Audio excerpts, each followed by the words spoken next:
নারায়ণশিলা বিক্রি হচ্ছে।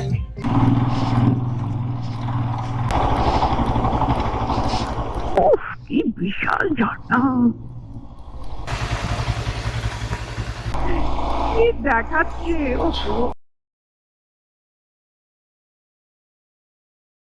Good morning friends, আমরা গতকাল ছিলাম তাতোপানিতে। এই হোটেলটাতে আমরা ছিলাম। কালকে আমাদের জার্নির লাস্টের দিকে একটু আমরা বৃষ্টি পেয়েছিলাম, যার ফলে অনেক কিছু পরিষ্কার দেখতে পাইনি।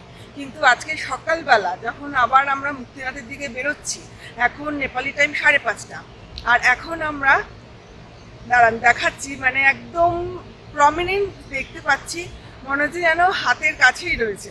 জাস্ট এই দেখুন,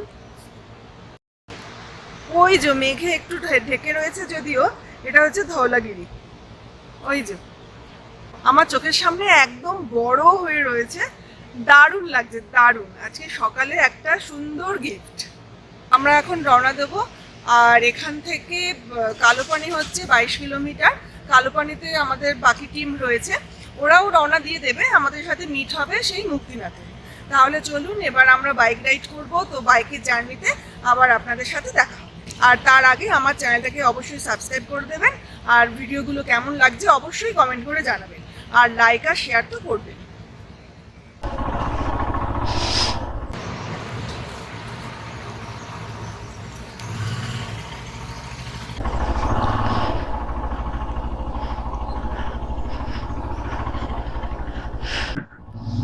আমরা তাতোপানি ছেড়ে বেরিয়ে যাচ্ছি, আর সামনেই আপনারা দেখতে পাচ্ছেন, গোপুরতে আসছে কিনা বুঝতে পারছি না, ধওলাগিরি দিকটা দেখা যাচ্ছে এখান থেকে। ঠিক আছে, অসুবিধা হচ্ছে না তো? না ঠিক আছে, পারফেক্ট।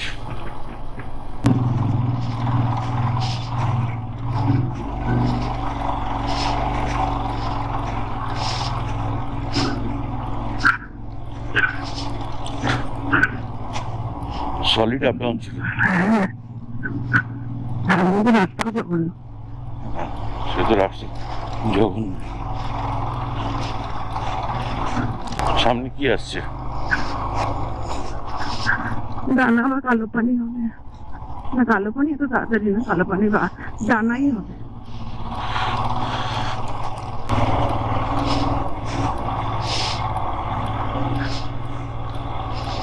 এত জল ভরে গেছে না, ওইটে গেছে তো, স্প্রিং অ্যাকশনে বেরিয়ে আসছে।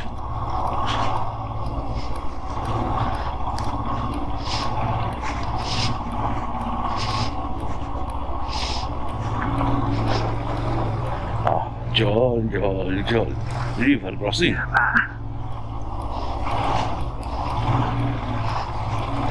কাদা ক্রসিং।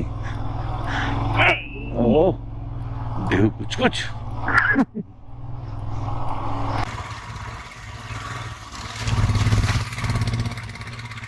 আমরা ডানাতে চলে এসেছি। তাতোপানির পর এটা একটা ছোট্ট গ্রাম। পোকরা থেকে বেরিয়ে বেনিয়ে আসার পর যে যে গ্রামগুলো পড়বে মুক্তিনাথ যাওয়ার পথে, সেগুলো সম্পর্কে একটু বলি। প্রথমে বলি, বেনিবাজার থেকে মুক্তিনাথের ডিস্টেন্স হচ্ছে 96 কিলোমিটার। বেনি থেকে তাতোপানি 23 কিলোমিটার। তারপর আসবে একটা ছোট্ট গ্রাম ডানা, তারপর আসবে ঘাসা, ঘাসার পরে আসবে কালোপানি, লেটে, তারপর থুকুচে, এরপর মারফা, বেনি থেকে যার দূরত্ব 67 কিলোমিটার। এরপর আসবে জমসম, জমসমে একটা এয়ারপোর্ট আছে, তারপর একলিভাটি গ্রাম, আর তারপর ঝাড়খোট, এবং শেষে হচ্ছে মুক্তিনাথ।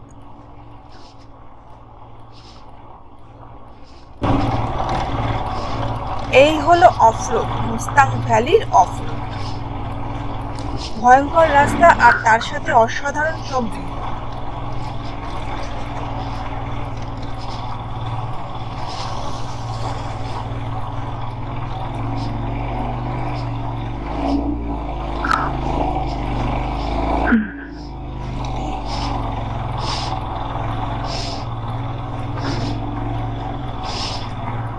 আমি রাস্তা দেখাও, কি বিশাল ঝর্ণা।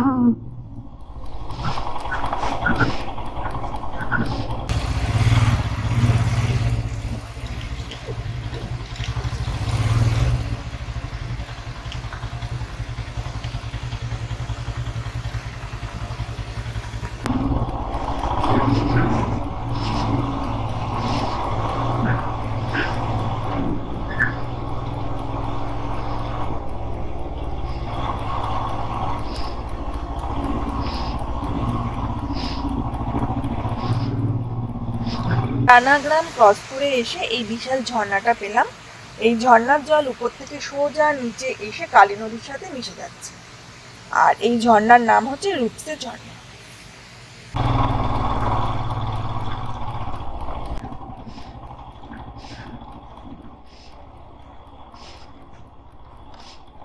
এই প্যাচটা বেশ ভালোই খারাপ।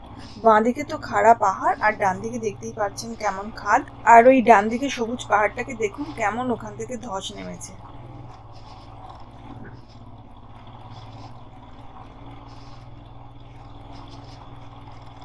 এখানে এরা রাস্তা তৈরির কাজ করছে।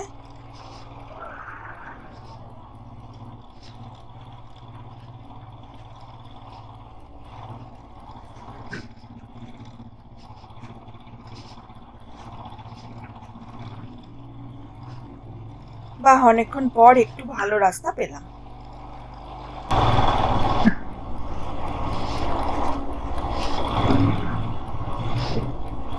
ওই উপরে চড়তে হবে।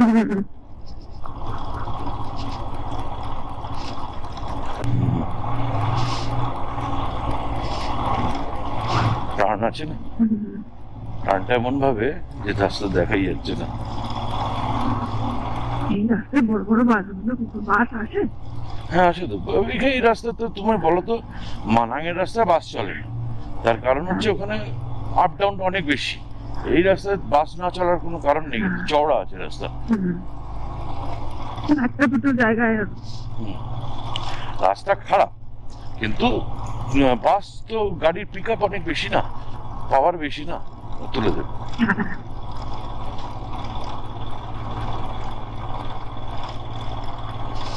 এটা হচ্ছে ঘাসা, আর আমরা এখন মুস্তাং ডিস্ট্রিক্টে ঢুকে পড়লাম। বেনি থেকে ঘাসার দূরত্ব 37 কিলোমিটার। কোথায় পেট্রোল? হ্যাঁ আচ্ছা, পেরিয়ে হবে চেকপোস্ট না, ওই যে সামনে মনে হচ্ছে।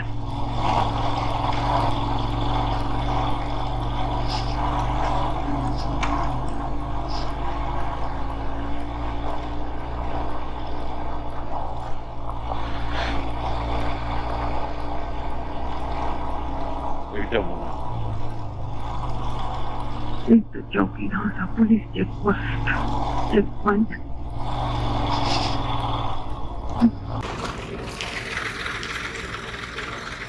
এখানে পারমিট দেখাতে হবে। কোথায়? ঘাসা ভাষার চেকপোস্টে আমরা পারমিট আর গাড়ির ভান্সার দেখালাম। ভান্সার দেখানোর পর যাতায়াত বিভাগের একটা পার্চি কাটতে হয়, সেটা না কাটার জন্য নতুন চালু হয়েছে এটা, তার জন্য আমি 500 টাকা ফাইন দিলাম।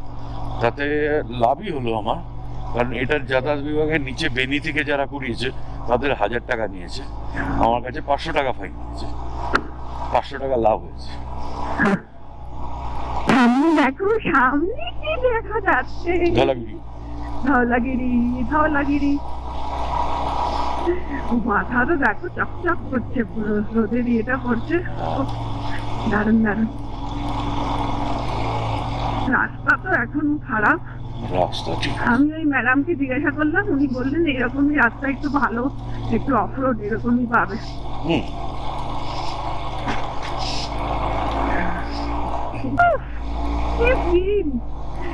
কি দেখাচ্ছে! তলা থেকে উপরে, এইটা হচ্ছে দারুণ, এটা অন্নপূর্ণা। আমি তো গাড়ি ছেড়ে দিয়ে তো এইসব দেখতে হবে। রাজকীয় অন্নপূর্ণা, একদম পুরো রাজার মতো বিরাজ করছে। এবার দেখাতে পাচ্ছি না, এখন আমি রাস্তা দিয়ে দেখাচ্ছি। এটা হচ্ছে কি গেইকু ভিলেজ, ঘাসার ঠিক পরেই। আর এখান থেকে জাস্ট টার্ন নিলেই এইরকম একটা ভিউ। ভালো রাস্তা এটা। ওই দেখো গ্লেশিয়ার, ওই লম্বা করে নেমে গেছে, ওটা গ্লেশিয়ার। কোনটা? এই ডান দিকে? ওই দুটো শোল্ডারের মাঝখান দিয়ে নেমে গেছে না, ওটা গ্লেশিয়ার। কি দারুণ লাগছে, কিন্তু এখন উপরে একটু বরফ গলেছে না? বরফ গলবে মানে? গলেছে মানে ওই কালো কালো দেখছো হ্যাঁ, যে, হ্যাঁ। কালো কালো দেখছো, হ্যাঁ। গ্রেডিয়েন্টটা হাই বলে এখানে বরফ জমতে পারে না। ও আচ্ছা। গ্রেডিয়েন্ট যে বরফ জমার জন্য মিনিমাম 45 ডিগ্রি অ্যাঙ্গেল লাগে। 45 টু 60, 65, 70, 75 অবধি বরফ জমে যাবে। তারপরে যদি গ্রেডিয়েন্ট থাকে সেখানে বরফ দাঁড়াতে পারে না, বেরিয়ে চলে আসে নিচে বরফ পড়লে। ওগুলো রকি হয়ে যায় ওই ফেসটা। এবং এই রকি ফেসগুলো হিট হয় বলে গ্লেশিয়ার তৈরি হয়। এই একটা করে বরফের প্লেট ছেড়ে দেয়, হ্যাঁ। হ্যাঁ, আর একটা করে জমা হয়। এই জমা প্লেট ছাড়ার মধ্যে দিয়ে গ্লেশিয়ার তৈরি হয় আচ্ছা। একটা একটা করে। তবে এটা 1-2 বছরের গল্প না, 1-2 হাজার বছরের গল্প। ও, এখান থেকে লেটে হচ্ছে 8 কিলোমিটার, আর এটা মিসি ভিলেজ।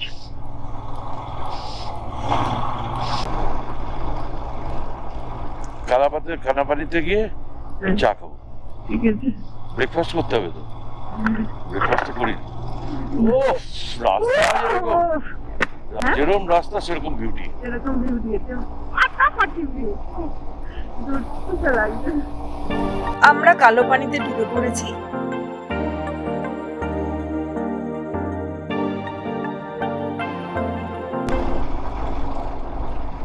মুক্তিনাথ ঘুরে জমসানে চলে আসবে। না না, না থাকবে মুক্তিনাথে? শুনতে আমি থাকবো। আজকে পুজো দেবে না কালকে পুজো দেবে? আজকে পুজো দিল, তাহলে তো আজকে পুজো দিয়ে জমসানে এসে থাকা যায়। তাহলে জমসম এয়ারপোর্টের ওখানে থাকবো। হ্যাঁ তাই তো থাকা যায়, ঠিক আছে। পরিস্থিতির উপর। কটায় পৌঁছেই দেখি হুম। ওরা কটায় কতক্ষণ ধরে ওয়েট করে, কি করে।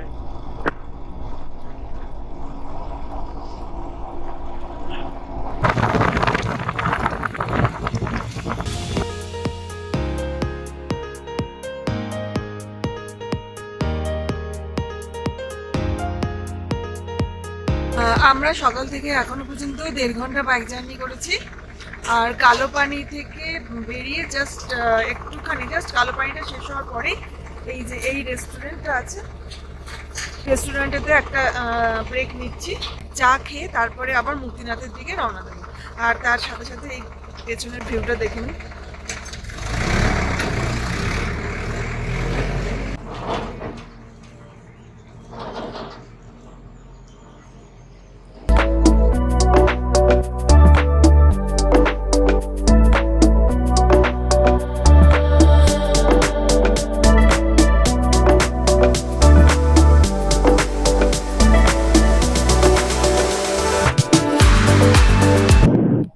ও ভাই, টি ব্রেক নিয়ে আমরা বেরিয়ে পড়লাম। এখানে দেখাচ্ছে Mahindra authorise service centre, 35 kilometre জমসঙ্গে। এই অল্টিটিউডে এত দূরে মহেন্দ্র সার্ভিস সেন্টার আছে।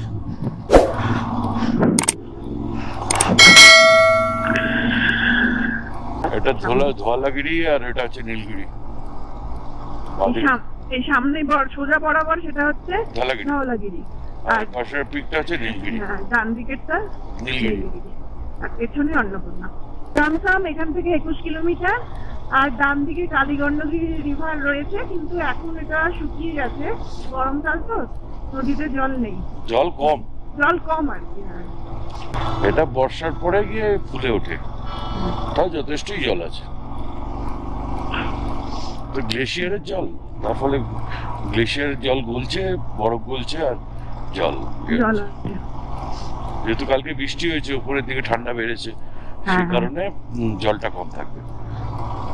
এক সময় মানে ইয়েদের আক্রমণের হাত থেকে বাঁচার জন্য উপরে এরকম ঘর করে থাকতে হবে। দেখা যাচ্ছে উপরের ঘরটা? মোবাইলে নিয়েছি।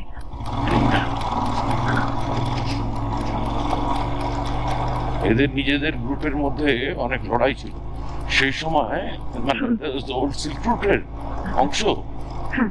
সেই সময় এরা এইভাবে পাহাড়ের উপরে গুহা করে থাকতো এবং ভেতর দিতে। হ্যাঁ, এখান থেকে জমসম 16 কিলোমিটার।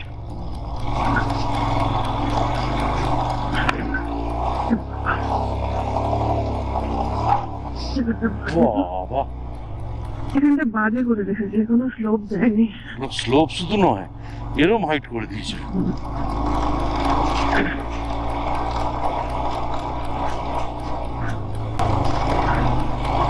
নদীগুলো আসছে যখন, তখন নদী বা কোনো জলের লাইন আসছে, তখন রাস্তাটা তখন খারাপ রাস্তাটা থাকে, খারাপ। খারাপ। এবং যেই ওই ব্রিজের জোনটা ক্রস করে যাচ্ছি, তারপর রাস্তা ভালো। তার মানে এই ব্রিজগুলো পরবর্তীকালে তৈরি হবে, সেই কারণে এই অংশগুলোর কানেক্টিংটা রয়ে গেছে। তৈরি করে একবারে মিলিয়ে দেবে। এখন শুধু রাস্তা তৈরি হচ্ছে, এরপরে ব্রিজগুলো তৈরি হবে হয়তো। কমপ্লিট হয়ে গেলে খুব সুন্দর রাস্তা হবে। যেরকম বিউটি, তার রাস্তার কোয়ালিটিও ভালোই করেছে, অসাধারণ। গন্ডকী হচ্ছে শ্বেত গন্ডকী এবং কালী গন্ডকী, শ্বেতগন্ধকী পেছনে, এই দুটো মিলিয়ে গন্ডকী হয়েছে, হ্যাঁ গন্ডকী রিভার হচ্ছে। ওটা তো গন্ডকী রিভার। আমরা রাস্তায় আসার সময় শ্বেত গন্ডকী পেয়েছিলাম, আর এটা আর না হচ্ছে বিভিন্ন কনফ্লিক্টের পর পর নাম চেঞ্জ হয়ে নাম যায় চেঞ্জ নদীর, নারায়ণী, হ্যাঁ কৃষ্ণী। হ্যাঁ।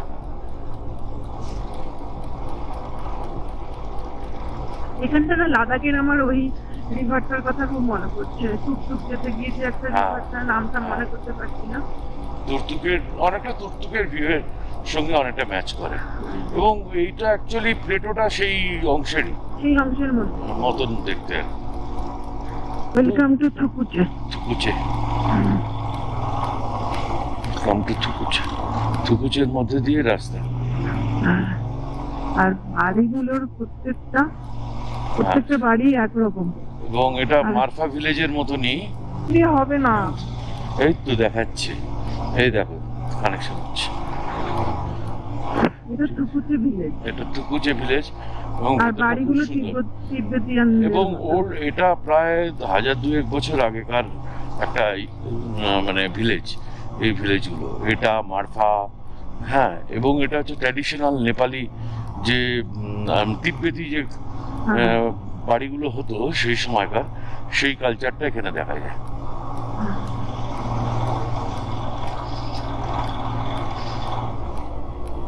এবার এখানে রাস্তা বন্ধ, ঠিক আছে, কাজ হচ্ছে। এবার ঘোরা, আমি বললাম না ওই দিক দিয়ে জিজ্ঞেস করে না কোন দিক দিয়ে যাবো। ওই ডাইভারশন যেটা ছিল সেটা ওই দিকে, এটা গ্রামের।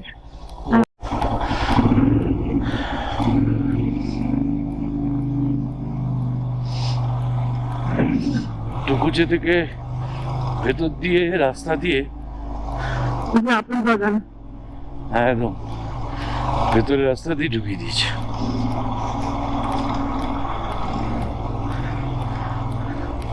ওই রাস্তাটাকে ধরিয়ে দেবে।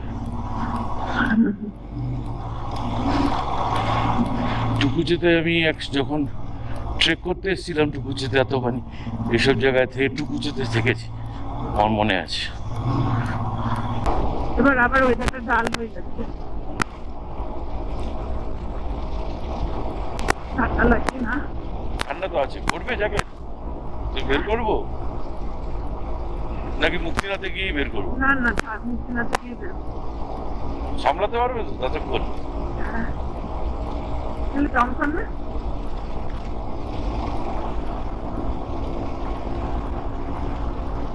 ট্রাভেলস রাস্তা। এই দেখো, এই দিকটা হচ্ছে মুড হিলের মতন ক্যারেক্টারটা, মানে হাওয়ায় কেটেছে।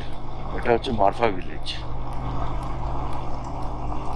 মারফা ভিলেজটা মেনলি এদিকে, আর এদিকটা হচ্ছে এমনি ক্ষেত আছে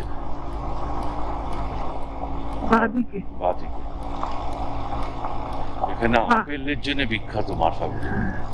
অ্যাপেলের ওয়াইন, অ্যাপেলের ওইগুলোর জন্য বিখ্যাত।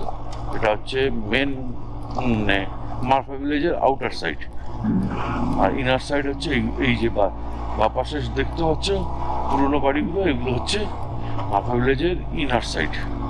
মারফা ভিলেজের মধ্যে দিয়ে যাবো না ভেতর দিয়ে, বাইরে দিয়ে যাবো? যাবে, জিজ্ঞেস করছি। চলো।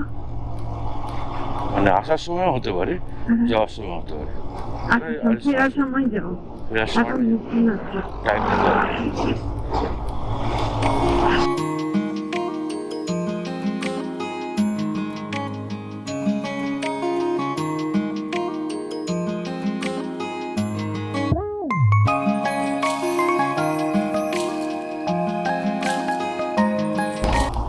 সাইড দিয়ে জায়গা আছে কি যাওয়ার।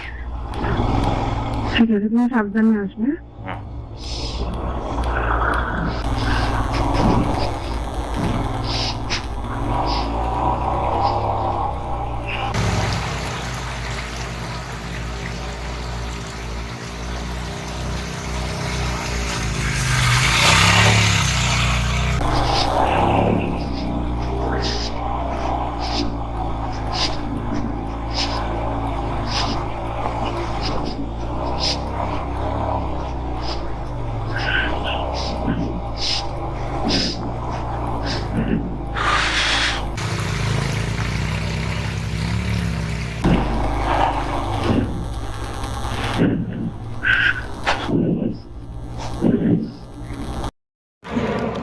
ওই দেখুন দূরে প্লেন যাচ্ছে, দেখা যাচ্ছে, এটা জমসমে নামবে।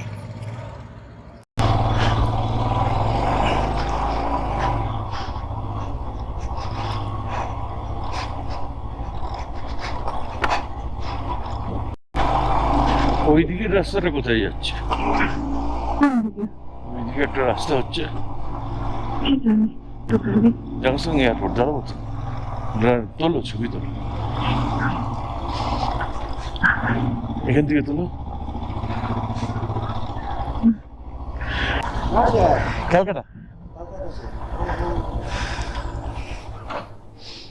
এটা হচ্ছে জমসমের একমাত্র এয়ারপোর্ট। এত হাই অল্টিটিউডেও এয়ারপোর্ট রয়েছে।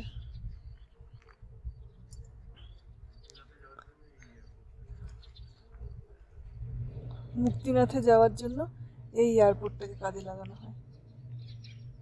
মুস্তাং অটোমোবাইল, বাজাজের ডিলার, বাইক কিনতে পাওয়া যাচ্ছে এখানে, বাজাজের গাড়ি রিপেয়ারিং সব আছে। আমরা জমসমে চলে এসেছি। এটা হচ্ছে জমসমের ভেতর দিয়ে এখন যাচ্ছি। আর এখান থেকে মুক্তিনাথ হচ্ছে 23 কিলোমিটার। আর মাত্র 1 ঘন্টা সময় দেখাচ্ছে, যেতে 1.5 ঘন্টার মতো লাগবে। ছবি তুলে যেতে যেতে সময় লাগবে। সময় এটা লাগবে। এয়ারপোর্টের গেট। হ্যাঁ। এখন জমসমের ভেতর দিয়ে যাচ্ছি। দুপাশে এখানে প্রচুর হোটেল রয়েছে, এখানেও থাকা যায়, মন্দ হয় না। জমসমে থাকে তো লোকে।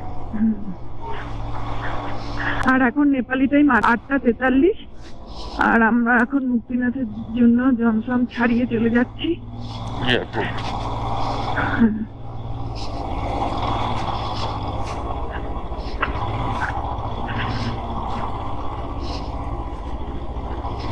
আহ,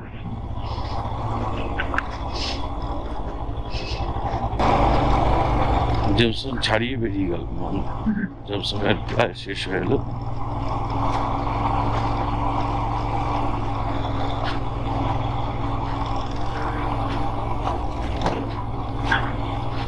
পুরো সেনা পুলিশে ঘুরতে।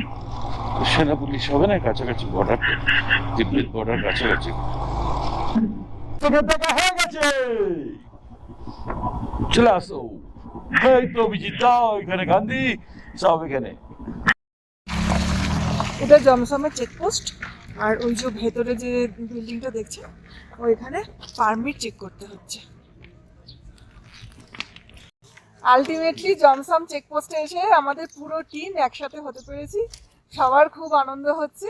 এবার একসাথে সবাই মিলে মুক্তিনাথ যাব। জয় টোটো কোম্পানি।